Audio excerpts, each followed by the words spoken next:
Bienvenue dans ce journal de l'économie. Prêts, taux d'intérêt, programme économique, le FMI est de retour dans l'actualité sénégalaise. Pour comprendre son influence, il faut saisir son fonctionnement. On en parle avec le professeur Amath Ndiaye, enseignant à la faculté des sciences économiques et de gestion à l'UCAD. Professeur, quel est le rôle exact du FMI? Le Fonds monétaire international, FMI, est une institution créée en 1945, juste après la Seconde Guerre mondiale, pour éviter les grandes crises économiques et maintenir la stabilité des échanges entre les pays. On peut le voir comme une sorte de banque des États qui intervient lorsque l'un de ces 191 pays membres traverse de graves difficultés financières. Alors, à quoi sert-il concrètement? Le FMI a trois grandes missions.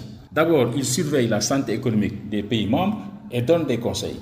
Ensuite, il prête de l'argent aux pays en crise quand ils manquent de devises pour payer leurs importations. Enfin, il accompagne ces pays avec des programmes de réforme afin de rendre leurs économies plus solides. En contrepartie de son aide, le FMI demande des efforts. Par exemple, réduire certaines dépenses publiques, demande aussi à mieux collecter l'impôt, à lutter contre la corruption, à réformer le secteur parapublic. Ces engagements sont appelés conditionnalités. Ces conditionnalités visent à redonner confiance aux investisseurs et à stabiliser l'économie. Maintenant, d'où vient l'argent du FMI? Et quelle est l'origine des financements du FMI? L'argent du FMI provient de 4 sources. Premièrement, les quotes-parts, ce qu'on appelle le quote-part, c'est-à-dire les contributions financières des pays membres. Chaque membre cotise. Ensuite, il y a ce qu'on appelle les droits de tirage spéciaux, c'est-à-dire c'est une monnaie internationale créée par le FMI pour faciliter les échanges entre les États. Ensuite, il y a ce qu'on appelle un stock d'or qui reste une réserve de valeur, le stock d'or dont dispose le FMI. Il y a aussi ce qu'on appelle les emprunts. Le FMI aussi emprunte, mais emprunte auprès des pays membres en cas de crise pour redonner ça aux membres qui en ont besoin.